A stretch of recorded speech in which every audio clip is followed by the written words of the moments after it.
Hi friends, welcome back to Neha's home flavour. ఈరోజు నేను మిగిలిపోయిన అన్నంతో ఇలా కరకరలాడే దోశలు అయితే ప్రిపేర్ చేశాను. టేస్ట్ అయితే చాలా బాగుంది మరియు ఈజీగా ఈ దోశలను వేసుకోవచ్చు. ఎలా ప్రిపేర్ చేయాలో ఇప్పుడు చూపిస్తాను.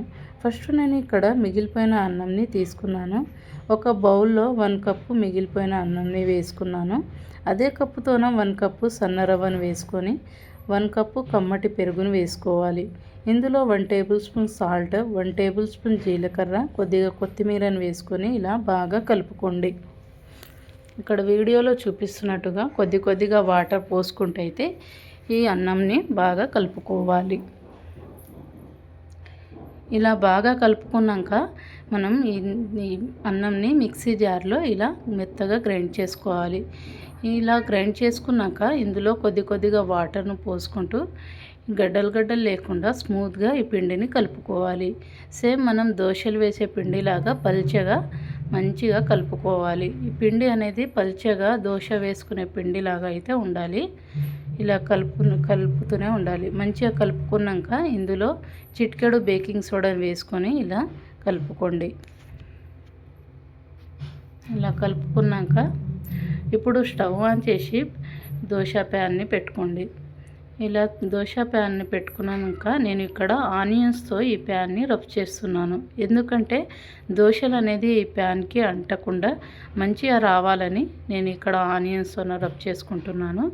ఇక్కడ నేను ఒక చిన్న బౌల్తోన ఇలా పిండినైతే రౌండ్గా పోసుకున్నాను. ఎందుకంటే మనం మినపప్పుతోన చేసే దోశల్లాగా కాకుండా ఇక్కడ ఒక చిన్న బౌల్తోనన్నా ఒక గ్లాస్తోనన్నా ఇలా పోసుకుంటేనే ఈ దోశలు అనేది వస్తాయండి. మనం మినపప్పు దోశలు చేసేటట్టు అలా స్పూన్తోన చేస్తే మాత్రం మంచిగా రావు. అందుకని ఒక కప్పుతోనన్నా ఒక గ్లాస్తోనన్నా ఇలా పోసుకొని ఈ దోశలు అనేది చేసుకోవాలి. ఇలా గోల్డెన్ కలర్ వచ్చేంత వరకు అయితే మంచిగా ఈ దోశలను వేసుకోవాలి.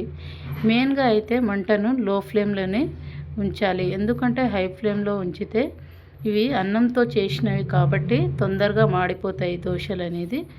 మరీ అంత టేస్ట్ కూడా రావు హై ఫ్లేమ్లో పెడితే. లో ఫ్లేమ్లో పెడితేనే టేస్ట్ అనేది బాగా వస్తుంది మరియు ఇలా క్రిప్సీగా వస్తాయండి. అందుకనే ముఖ్యంగా లో ఫ్లేమ్లో పెట్టి మాత్రమే ఈ దోశలను చేసుకోవాలి.